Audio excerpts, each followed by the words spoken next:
Joining me today is Kemerlin Richards, and she is a leadership, self mastery, and accountability coach. And we're going to be talking about going from settling to soaring into your purpose driven path. But before we get into the convo, which is going to be really good, I must give Kemerlin a moment to shine and tell us more about yourself. Anything you'd like us to know, and thank you so much for being here with me today. Take it away. Oh, no problem. It was actually such an honor to be asked to have this conversation because self-mastery, personal development is one of the things that is quite passionate for me. I am a leadership coach because I've spent the latter of 10 plus years in leadership positions, both in public, private sector, also in corporate.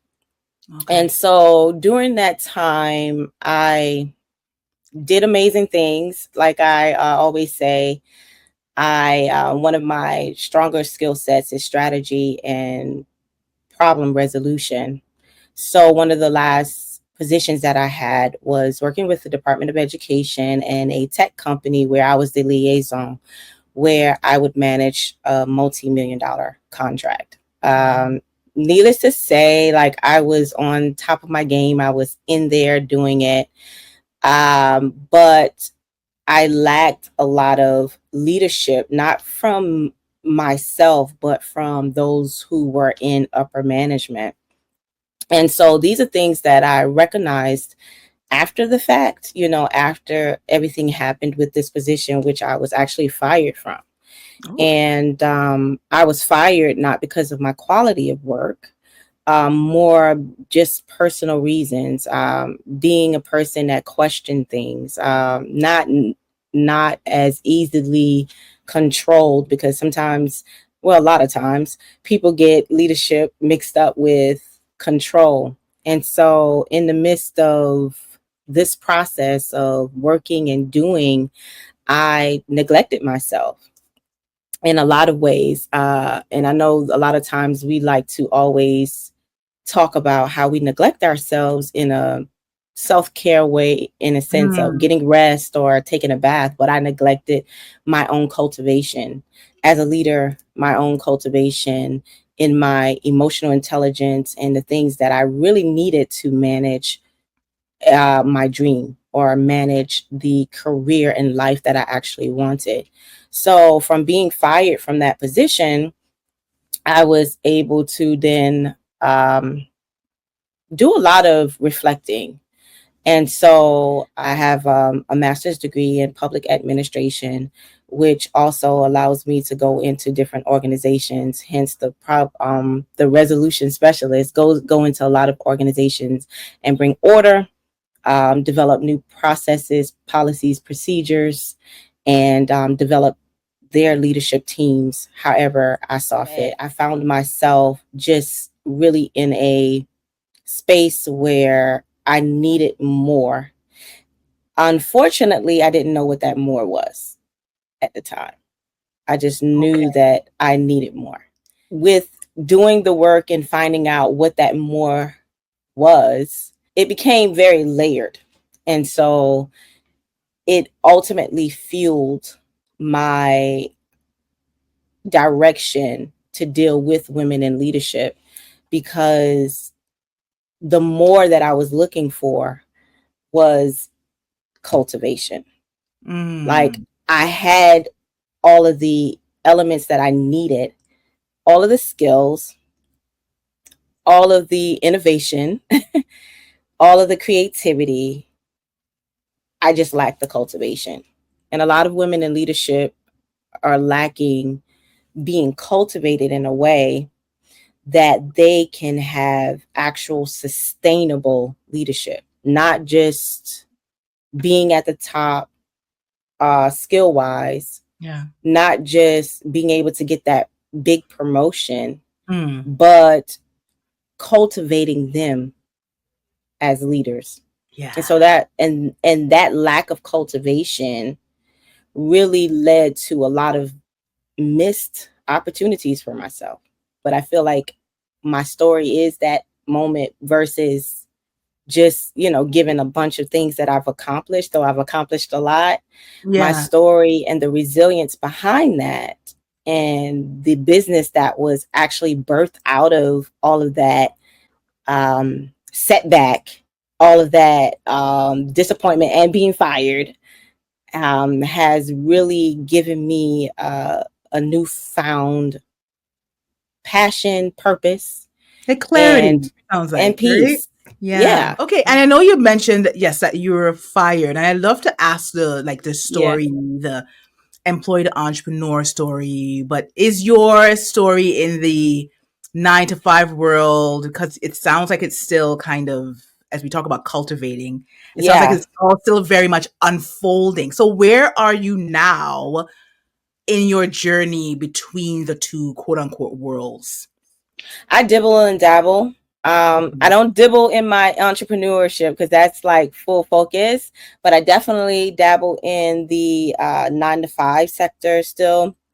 And that's, listen, I understand what it means to have security, but it's not about security. It's really about insurance. I just really don't want to pay for insurance. I'm being honest. I really don't want to pay. I want my money to be my money. And if I can use my skills that in a way that won't conflict with my business. And fortunately, because of my skills, I have a contract where I can run a business full time and I can just, show up, do Right, my right, right, thing and move on. So I'm not in a space where I am dealing with a lot of what women in 9 to 5s deal with, like right, right. being watched, micromanaged.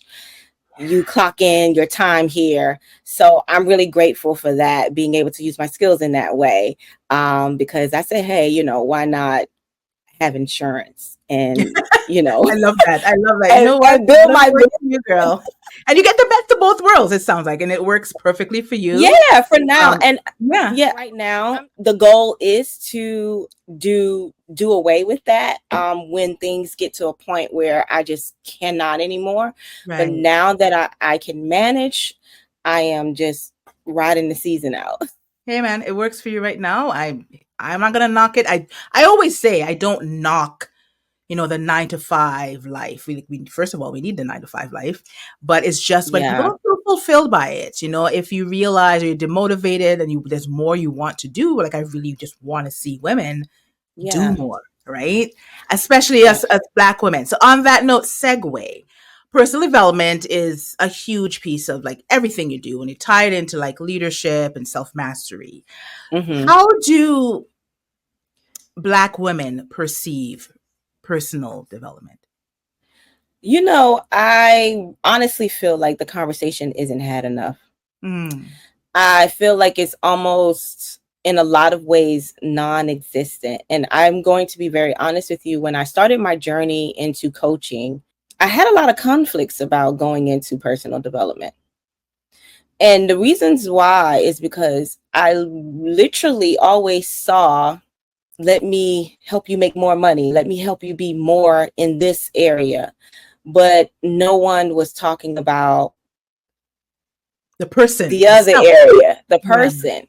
As I gave my experience of being in leadership, one of the reasons or the catalyst, even on my own journey, I literally have always seen issues in personal development when it came to leadership, whether they were below me, above me, it was always an issue. And I had this saying where it's never your skills and your potential that's actually in the way. It's that gap between who you need to be to maintain, right? And the who you are now. And a lot Mm, of times, and then also I saw where men, right, as a part of, I almost feel like it's a part of their personal development package. It's like they get the other skills, like the emotional intelligence, like, the things that we need, like even with negotiating, asking for more, how we thinking about things. All of those things seem to be like something that's just like automatically built into their personal development or into Right. their leadership. And I saw that a lot of women, they lacked that. I mean, I lacked it. And so when I came on the scene with personal development, it was like, and I know people talk about messaging and all that, but it was Right. really like falling on deaf ears. Mm. And at one point I said, did I choose the wrong thing? Is this something, you know, how they go through the whole thing? Like, you should Yep. choose something that people need and that people will Right. buy. And so I went through that and I'm looking and I'm like, people are asking for this. They're buying. But the problem was, it wasn't a lot of Black people. Okay. Well, I And should say you Black found the women. gap. You found the gap. Yeah. Yeah. And so here I am, brown girl, saying, hey, you need to get you together. And I'm not telling them, well, let me get you together so you can get a 6-figure salary. Like, if I'm not attaching some type of money to it, it's like, they Unheard of. don't look at that as an immediate value. I won't say that they don't look at it as something that they need, but it's not an immediate value. But in other communities, I'm seeing like self mastery, personal development, having these conversations, talking about wellness, talking about, mental care, all of these things. I feel like even the conversation of our mental capacity is still a new conversation, right? In our community, for a lot of reasons, for a lot of layered reasons. And so it really sent me, at first, I looked at it like I was trying to present something that wasn't needed. But then as I began to do more research and having more conversations, I realized we're not having these conversations. It's not a requirement in a lot of ways. And we all know how we used to deal with resilience. We Mhm. just kept going. You know, Yeah. you heard people say, just keep going. And I say, yeah, there's a lot of truth to that. But when you get to those pivotal moments, all of those keep going and not actually dealing and working through, it's going to pile up. And oftentimes that's what happens. And the next thing we know, we're burned out. It's like, Yeah. why do we have to have tragic moments that happens in our journey before we say something is wrong? I got to deal with it. I have to Yeah. change my life, you know? And so Yeah. my goal is just to help women live their dream through self-mastery and accountability, and also to promote more sustainable women leaders, right? More leaders that recognize, right, when it's time to bounce from the job, when it's when it's time to dig in and really reconnect with what they actually want. When they do actually come to you and you are helping them to soar into their purpose driven path, what do they identify as their problem? Like, someone is listening right now, a Black woman is listening right now, a professional Black woman, an ambitious Black woman, and she's Mm-hmm. listening right now and not feeling very fulfilled. Like, what is the thing or the trigger that, or the pain point that that brings them to you to say, okay, let's get to work? The messaging and things that I'm saying brings them in a sense of wanting more, Mm, but they have no clue, right, that their level of personal development and self mastery was the problem. okay. They would always look at it like something external, like Okay. Yeah. either I don't have the life I want, I'm not getting promoted, I don't have the money I want, I'm lost. Because some women have the success, right? They have good jobs, like directors, I've coached them, executives, right? They have the jobs, but they can't quite put their finger on because they're so detached and disconnected. And so a lot of times they're not realizing that they have been living their lives on autopilot. And so a lot of the work that I do is first, in that first stage, is that identifying and really kind of recovering, not so much recovering their story in a way where they haven't remembered, but recovering their story so that they know what it is that is needed to work through. And Mm. a lot of times these women usually attach my job or my boss or everything else. Mm-hmm. And this portion is quite foreign to them, to be honest. We are glad that they're getting through the door, and also that process can be uncovered, or that lack or gap can be uncovered. Right. Yeah. And then to be able to stop settling, because it is something where we do go into like that power mode, that survivor mode, that Yeah, resilience mode, that work, work, work mode, get all the accolades mode, get the recognition type exactly. mode. And they ultimately, it's almost like the more they get, the more they achieve, the more unfulfilled to realize that they actually are, Yeah. right?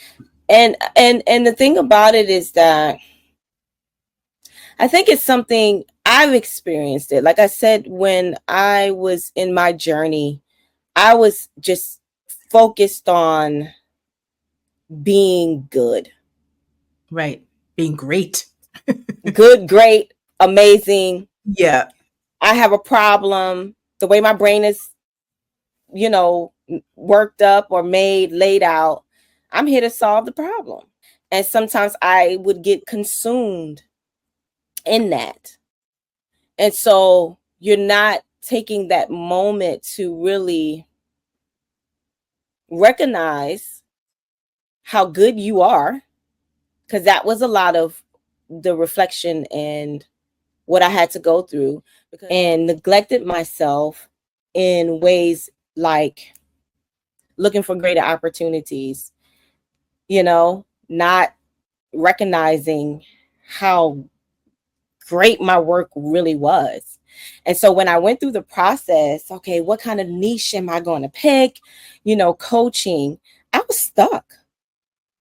And it was literally buried underneath all of the going. So I had to really recover my story. Forgot it. Mm. I hit a lot of walls, and that's due to not regularly dealing with personal development, even self mastery of my own gifts and my own abilities, knowing that the caliber of my work deserved more. And without me going through a process of going through personal development, which meant recovering my story, who I am as a leader and who I wanted to be, what type of leadership that I want to present, right? Getting back to authentic leadership. And then we want to talk Mm. about also the fact that I craved cultivation. I knew I had more. And I said I didn't know what that more was, but it was, again, another instance of the more that I wanted was buried underneath the go. Yeah. Yeah. So she needs to You know? realize, even with everything that she's accomplishing or everything that she's doing, and she may be doing it really good, really great, really amazing. But are you on your true path? Are you on living your purpose? Are you doing for you? Are you working on you and yourself, Yeah. And essentially? a lot of times they're not. A lot of times they're not. The excuse of time, the excuse of I have a lot to do. And I talked about this in one of my podcast episodes on She Leads Authentically podcast, is that how a lot of times the reason why we don't have the energy to side hustle or to dream that dream or to put time into it is because we've spent more time decreasing. And what do I mean by that? Every time you create an excuse of self-sabotage, right? You decrease. Hmm. By the time you do all of that mental jargon that's going on in your head, you're too tired. And And we so want to see learning, more women on their journey, on their path, you know, living the life that they are meant to live, that they probably don't even realize. that they're meant to live, or that they want to live, that they can define their own success and define their own path. And that is a beautiful segue. I love a good segue. What do you on everything we're talking about and just helping women in their leadership roles, but with personal development, self mastery, holding them accountable to doing the work, the inner work. What do you have coming up? What are you working on that to support women like this that need this kind of work? Well, actually, I've been doing a lot of one-on-one, and because recognizing my own capacity uh, and where I want to go with the vision of helping women in leadership achieve dreams through self-mastery and accountability, I'm going to be partnering more and more with organizations so that I can reach more women in leadership, so that I can have sessions for women that are maybe say, hey, Kemerlin, I want to work with you. I want to have you coach me, but I may not have the time, right? The extended time, right? I want to be able to give those quick sessions and workshops available to these women who are working through things. My whole thing is helping women in leadership as well navigate the hard things, right? Yes, And yes, yes. so, and that's all a part of self mastery. There's so many things under the umbrella of self mastery, even down to gaining clarity about what's your next steps as far as your career. You may be lacking that clarity because it's piled underneath all of the self-doubt, of course, limiting beliefs, but also the everyday go, go, go, go, go kind of mentality. One of the things is, one of my staples is to keep things quite intimate, because this kind of work is very personal. And sometimes when we are in settings where it's so huge, some things can slip through the cracks. And my thing is really making connections and really having conversations and taking the time to help these women recover their dreams. Basically, they have to follow you, connect with you. Everything will be linked in the description to make sure you do follow Kemerlin to see when all of her offers are ready for you, to support you, to stop settling and to soar into your purpose driven path. But before I absolutely let you go, do you have a nugget to share with the audience, me and the audience today? Actually, I was thinking about that, and I actually just shared something, and I talked about, and I think that is the culmination of our conversation, is that oftentimes the answer is right in front of us. The journey is really about healing from the trauma that's keeping what's right in front of us hidden. A lot of times we are looking for things that we already have. We think we are discovering, but really it's just a journey of recovering. So, Oh, yeah. okay. Yes. Perfect way to end off the conversation and the episode.